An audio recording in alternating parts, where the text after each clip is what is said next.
29 दिसंबर की शाम थी, वो मुझे कहने लगी कि सुबह टाइम से काम पर आ जाना। मैंने कहा मारिया सुबह क्रिसमस डे है, आपकी ईद है, योर या क्रिस्टोजाना है, आप छुट्टी नहीं करेंगे? वो कहने लगी सुबह टाइम से काम पर आ जाना, बाकी बातें सुबह कर लेंगे। पहले मैं कोई 8 बजने में 5 मिनट रहते तो हो जाता, आज मैं 7:30 बजे काम पर चला गया। वो मुझसे भी पहले पहुंची हुई थी। तो थोड़ी देर काम करने के बाद मैंने उसे पूछा, मैंने बोला मारिया सारे लोग इबादत के लिए कलीसिया जा रहे हैं, आप नहीं जाओगी? वो कहने लगी अवैस एक सवाल का जवाब दो। मैंने बोला पूछो। कहने लगी इबादत के लिए कलीसिया जाना जरूरी है क्या? मैंने थोड़ी देर सोचने के बाद अपनी अकल के मुताबिक, अपनी नाक़िस सोच के मुताबिक मैंने कहा नहीं, इबादत के लिए कलीसिया जाना जरूरी तो नहीं है। तो वो मुझे कहने लगी हर इंसान के अंदर एक जामी होती है, मस्जिद को जामी बोलते हैं। वो कहने लगी कि हर इंसान के अंदर एक जामी होती है, एक कलीसिया होता है, एक मंदिर होता है, एक गुरुद्वारा होता है। अगर इंसान इबादत करना चाहे तो अपने अंदर भी हाजिरी लगवा सकता है। हाय हाय कैसी बात उसने कह दी। मेरे लिए मैं उसकी बात से इत्तेफाक करता हूँ। वो क्रिश्चियन लड़की है और मुझे फौरन अपने नबी सल्लल्लाहु अलैहि वसल्लम का वो हदीस, वो कौल याद आ गया। हुजूर फरमाते हैं कि इंसान के अंदर एक खून का लोथड़ा है, जिस्म के अंदर एक खून का लोथड़ा है। अगर वो ठीक है सारा जिस्म ठीक है, जिधर वो जाता है सारा वजूद उधर जाता है। अगर बंदा इबादत करना चाहे तो अपने अंदर कर सकता है।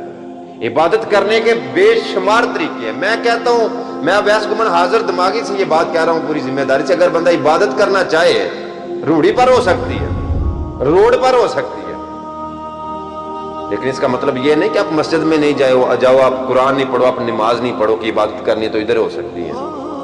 कई तरीके हैं यार, इबादत के कई तरीके हैं। इबादत करने के लिए सिर्फ और सिर्फ मस्जिद ही नहीं है। वो जैसे अल्लामा मोहम्मद इकबाल सियालकोटी कहते हैं ना कि फरिश्तों से बेहतर है इंसान बनना, मगर इसमें लगती है कुछ मेहनत ज्यादा। इसमें कुछ मेहनत जरूर लगती है, फरिश्तों से बंदा बेहतर बन सकता है। वो इसी साथ वो दूसरा शेर उनका कि मस्जिद तो बना दी शब भर में ही माँ की हरारत वालों ने, मन अपना पुराना पापी था बरसों से नमाजी बन ना सका। इकबाल बड़ा उपदेशक है, बातों में ही मन मोह लेता है, गुफ्तार का गाजी बन ही गया, किरदार का गाजी बन ना सका।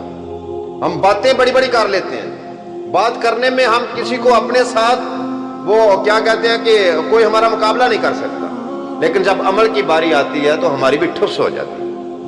हम देखें, बातें करना कोई बड़ी बात नहीं। मुझे आज 3 दिन पहले एक दोस्त ने बहुत ज्यादा कॉल की, मैं मसरूफ था, कॉल ना रिसीव कर सका।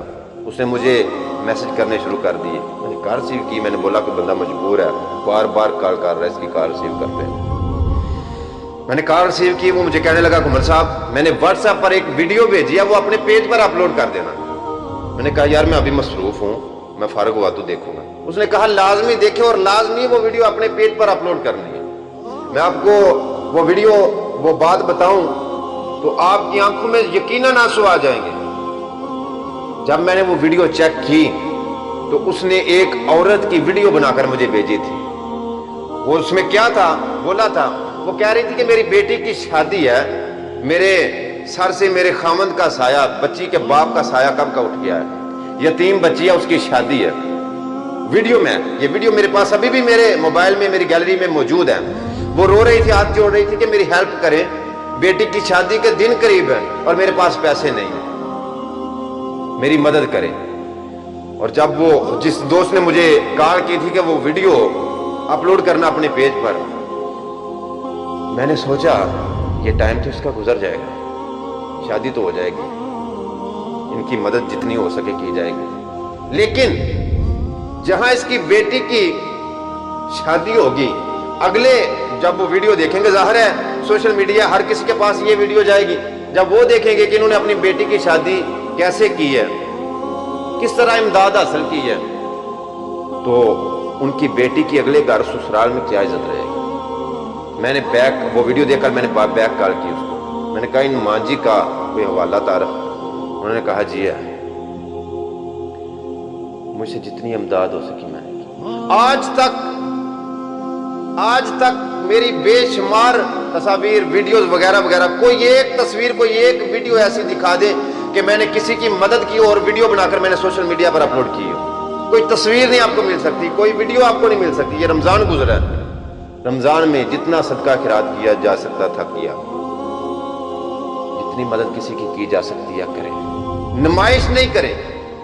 اور اس ویڈیو میں یہ بات بھی تھی کہ ان کے محلے میں اسی عورت نے یہ بات کہی تھی کہ حاجی صاحب حج کرنے کے لیے جا رہے ہیں, تیسرا حج ماشاءاللہ کر رہے ہیں, لیکن مدد کے لیے ان کے پاس ٹائم بھی نہیں, ان کے پاس پیسے بھی نہیں.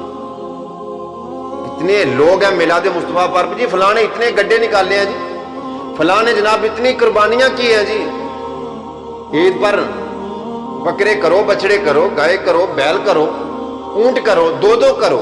کون روکتا ہے تمہیں؟ عبادت سے کون روکتا ہے تمہیں؟ لیکن جب وہ اپنی قربانیاں لے کر, اپنے حج لے کر, اپنے روزے لے کر, اپنی عبادت نوافل لے کر, اپنے ماتھے کا محراب لے کر جب اللہ کے حضور پیش ہوں گے تو یہ بھی تو سوال ہوگا نا کہ تجھے مدینہ تو نظر آ جاتا تھا, تجھے مکہ تو نظر آ جاتا تھا, تجھے وہ بیل گائے تو نظر آ جاتی قربانی کے لیے, لیکن تجھے وہ محلے کے غریب نظر نہیں آتے تھے. عبادت کے بے شمار طریقے ہیں, ذرا اپنے آپ کو سمجھیے, اپنے آپ کو کوسیے, اپنا امتحان لیجیے کہ میں کس ڈگر پر جا رہا ہوں. میں نہیں روکتا, کوئی بندہ یہ مت سوچے کہ میں کہہ رہا ہوں کہ عبادت کے لیے میں نہیں کہتا کہ آپ مسجد نہ جاؤ, کلیسیا نہ جاؤ, مندر نہ جاؤ, گردوارہ نہ جاؤ, گرجا نہ جاؤ. کون روکتے آپ کو؟ جاؤ, عبادت کرو. میں بھی کرتا ہوں الحمدللہ. خاتم النبیین, آخر الزمان نبی صلی اللہ علیہ وآلہ وسلم کے حضور جب کل کو پیشی ہوگی تو ان کو کیا جواب دو گے؟ اللہ کے حضور جب پیشی ہوگی تو ان کو کیا جواب دو گے؟ عبادت کرنا ایک بڑا, نماز پڑھے, نماز دین کا ستون ہے, میرے نبی کی آنکھوں کی ٹھنڈک ہے. لوگوں کو ٹیکا لگا کر, لوگوں کی کھال اتار کر اپنی قربانیاں کرنے کے لیے, اپنا نام چمکانے کے لیے, اپنا نام بنانے کے لیے. کب تک یہ چلتا رہے گا؟ لیکن اس کا ثواب جو ہے نا, یہ الٹا ببال ہوگا آپ کے لیے. کسی کے حق پر ڈاکہ ڈال کر, کسی کی جگہ پر قبضہ کر کے, کسی یتیم کا مال کھا کر, کسی غریب کا مال کھا کر حاجی کرنے, وہ کعبے کے چکر جو ہے نا, وہ لوگوں کو دیے ہوئے چکر وہ نہیں اتر سکتے, جتنے مرضی کعبے کے چکر لگا لیں. عمل سے زندگی بنتی ہے, جنت بھی جہنم بھی. یہ خاکی اپنی فطرت سے نہ نوری ہے نہ ناری ہے. عبادت کے بڑے طریقے ہیں, بے شمار طریقے ہیں. ہمیں کرنے کا ڈنگ نہیں آتا, ہمیں کرنے کے طریقے نہیں آتے. میں بار بار یہ بات کہتا ہوں, کہ اپنے ارد گرد خیال رکھیں, اپنے گلی محلے میں خیال رکھیں. آپ کے ہمسائے, ماں جائے, ان پر آپ کے کتنے حقوق ہیں, آپ پر ان کے کتنے حقوق ہیں. ہمارا معاشرہ ایسا ہے کہ ہم نے یہ دھیان رکھنا ہوتا ہے کہ ہمسایوں کی بیٹی کہاں گئی, ان کی بیوی کہاں گئی, کب کی شاپنگ کرنے کے لیے گئی, ابھی تک واپس نہیں آئی, ان کے گھر آیا کون ہے, ان کے گھر سے گیا کون ہے. لیکن ہمیں اتنا نہیں پتا ہوتا کہ ان کے گھر کھانا بھی پکا ہے نہیں پکا, کیونکہ یہ ہمارا کام تو نہیں. ہمارا کام تو یہ کہ لوگوں کی باتوں کو نوٹ کرنا, لوگوں کی حرکات کو نوٹ کرنا. ہمیں کیا لگے کوئی بھوک سے مر جائے